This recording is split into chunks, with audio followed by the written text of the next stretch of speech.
రైతు భరోసాపై శాసనసభ శాసన మండలిలో చర్చించి సంక్రాంతి పండుగ నుంచి డబ్బును రైతుల ఖాతాలో జమ చేస్తామని తెలంగాణ వ్యవసాయ శాఖ మంత్రి తుమ్మల నాగేశ్వరరావు తెలియజేశారు. రైతు భరోసాపై ఇప్పటికే మేధావులు నిపుణులతో చర్చించామని అన్నారు. రాజేంద్ర నగర్లోని వ్యవసాయ విశ్వవిద్యాలయం వజ్రోత్సవాల వేడుకల్లో మంత్రి పాల్గొన్నారు. రైతులు వరినే కాకుండా అధిక లాభాలను ఇచ్చే ఉద్యాన పంటలను పండించాలని సూచించారు. వరి ఉత్పత్తిలో అగ్రస్థానంలో ఉన్న తెలంగాణ ఆయిల్ ఫామ్లోనూ అగ్రస్థానానికి చేరుకుంటుంది అన్నారు. ఇక 60 ఏళ్ల చరిత్ర కలిగిన వ్యవసాయ విశ్వవిద్యాలయం భవిష్యత్తులో దేశానికి దిక్సూచిగా మారాలి అన్నారు.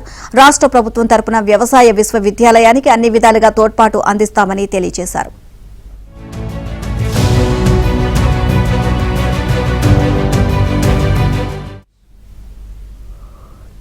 ఆర్టిఫిషియల్ ఇంటెలిజెన్స్, రోబోటిక్స్ వంటి అధునాతన పరిజ్ఞానాన్ని వ్యవసాయ రంగంలోకి విస్తృతంగా తీసుకురావాలని గవర్నర్ జిష్ణుదేవ్ వర్మ శాస్త్రవేత్తలు విద్యార్థులకు సూచించారు.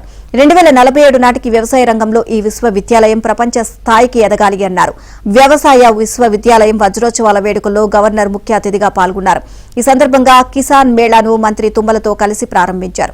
అనంతరం వ్యవసాయ విశ్వవిద్యాలయం వజ్రోత్సవాల పైలాన్ను ఆవిష్కరించారు. అమెరికాలోని కెన్సాస్ స్టేట్ యూనివర్సిటీకి చెందిన డాక్టర్ పివి వరప్రసాద్ కు గవర్నర్ చేతుల మీదుగా గుర్తింపు పత్రాన్ని అందజేశారు.